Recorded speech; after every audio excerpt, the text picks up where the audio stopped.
수급과 탑픽 시간입니다. SK증권 영업부의 김우식 차장과 함께합니다. 안녕하세요. 네, 안녕하십니까. 네, 이번 주에도 역시나 정치적 이벤트가 상당히 많은데요. 수급상으로 보자면 어떤 포인트부터 짚어볼 수 있을까요? 말씀하신 내용이 되겠는데요. 오늘의 수급 포인트는 한 주간에 가장 큰 영향을 미칠 수급의 변동성을 줄 어떤 포인트를 잡는데 정치적 리스크로 가겠습니다. 중국, 일본, 우리나라, 한국, 또 미국 다 포함이 되겠는데 주말에 또 정치적 행사가 있었죠. 경제 정치적 행사가 있었는데 중국의 중앙공작회의가 경제공작회의가 있었고요. 일본 같은 경우는 특히나 이제 아베 신조의 자민당이 압승을 했죠. 자, 이게 모두 이번 주 장에도 영향을 더 줄 것으로 보이는데 중국 쪽은 특별한 게 아직 없는 것 같습니다. 성장 둔화를 좀 용인하는 자세를 조금 바뀐 느낌이 들고 또 기존 지도부의 어떤 경제 정책 이걸 다시 추인하는 정도의 수준이었다 그렇게 봐야 되겠고요. 일본 같은 경우는 좀 틀리죠. 정치적이든 아니면 경제적이든 뭔가 적극적인 변화가 보일 것으로 예상이 되고 있습니다. 약간 우려도 되는데 경기 부양책으로 본다 그러면은 기존에 무제한 양적 완화에 가까운 정책을 얘기해 왔죠. 그렇기 때문에 이번 주에 어떤 BOJ 일본 중앙은행의 어떤 태도 변화가 있을 것인가, 이게 받아들일 것인가 여기에 주목을 좀 하고 있는 겁니다.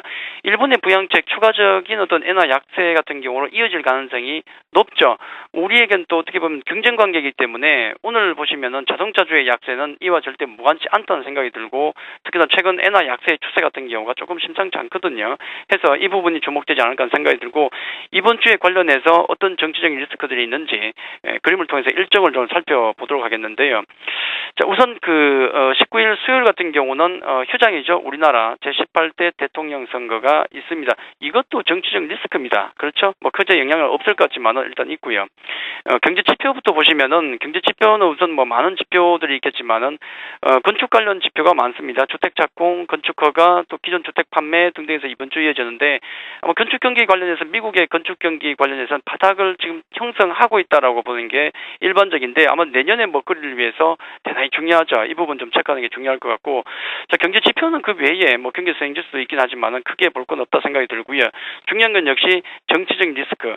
자, 재정절벽 협상이 현재 진행 중이죠. 자, 이게 보시면은 21일 미국 의회 회기가 마감이 됩니다.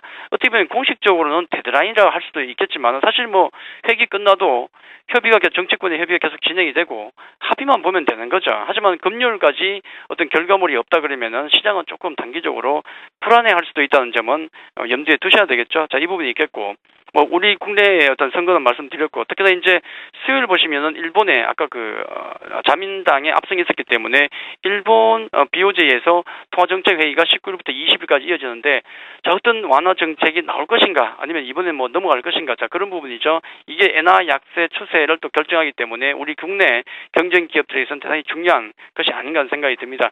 자, 상당히 좀 정치적인 리스크들이 많기 때문에 그에 따른 좀 변동성도 있을 것이고 특히나 또 수급적으로 보더라도 투신권의 환매가 지금 진행이 되고 있죠. 12일 날 900억 이상이다가 13일 넘어가니까 투신권에서 지금 환매가 1000억이 넘어갔습니다. 1100억까지 넘어가는 모습이 보이는데 자, 그런 부분들은 분명히 좀 불안하지만은 다만 외국인의 수급이 현재 상당히 좀 안정적인 모습을 보여주고 있죠. 또 연기금 역시도 지수가 하락하게 되면은 언제든지 매수를 할 수 있는 여력을 가지고 있는 겁니다. 해서 큰 변동성보다는 아마 이번 주는 이래저래 눈치를 볼 것이 많기 때문에 작은 변동성 속에서 관망세가 좀 이어지지 않을까.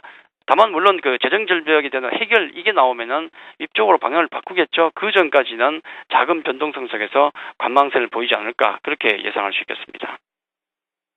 이렇게 글로벌 경제 주요 일정을 바탕으로 여러 가지 포인트를 짚어주셨는데요. 오늘 외국인과 기관 크지는 않지만 거래소 시장에서 모두 동반 순매수를 하고 있는 상황입니다. 업종별로 보자면 어떤 특징이 있다고 볼 수 있겠습니까? 전반적인 양 세력들을 보면 관망세다 그렇게 보셔야 되겠죠. 앞서도 여러 가지 말씀을 드렸지만은 그런 리스크들이 있기 때문에 관망을 할 수밖에 없겠다는 생각이 들고요. 또 만기일 즈음에서 많이 매수를 들어왔지 않습니까? 자, 그런 부분들이 반영이 되는 것 같은데 오늘 외국인 그냥 소강 상태로 보겠습니다.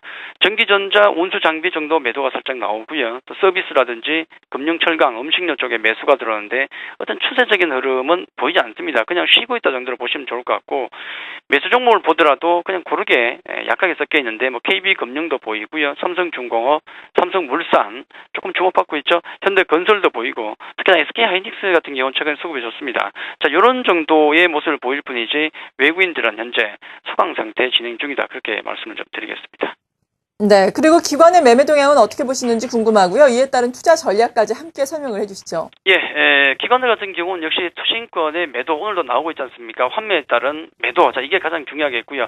원수 장비 매도가 나옵니다. 앞서 말씀드렸던 그런 부분들이 조금 반영된 게 아닌가 느낌이 들고 전기가스, 전기전자, 서비스 등이 매수가 들어오는데 매수 종목을 보니까 SK 하이닉스가 역시 특징적으로 쌍거리 매수가 들어오죠. 또 LG 디스플레이 보이고 한국전력, LG화학, SK 등이 보이는데 크게 기관들 포지션 같은 경우는 크게 변동이 없다는 말씀을 드리겠고 전략은 그거죠. 역시 구도로 볼 때 수급 구도로 볼 때는 외국인대 환매의 수급 구도입니다. 이게 가장 중요하고요. 그렇기 때문에 투신권 종목은 항상 계속 경계를 내야 된다 말씀을 드렸고 특히 이제 매수의 관점에서 본다 그러면은 연기금 관련주에 중점을 둬야 되는데 연말 윈도 드레싱 가능성이 분명히 있는 거죠. 하지만 투신권 같은 경우는 연말 들수록 어떤 고민이 되냐면은 무엇을 팔아야 되느냐가 고민입니다. 환매가 나오니까. 반면에 연기금은 무엇을 살 것인가를 고민하고 있겠죠. 그래서 연기금이 계속 관심을 가지고 있는 종목 쪽에 연말로 갈수록 계속 관심을 가지는 게 맞지 않을까 그런 전략을 드리도록 하겠습니다. 네, 지금까지 SK증권 영업부의 김우식 차장과 함께 수급을 바탕으로 한 투자 전략 세워봤습니다. 감사합니다. 감사합니다.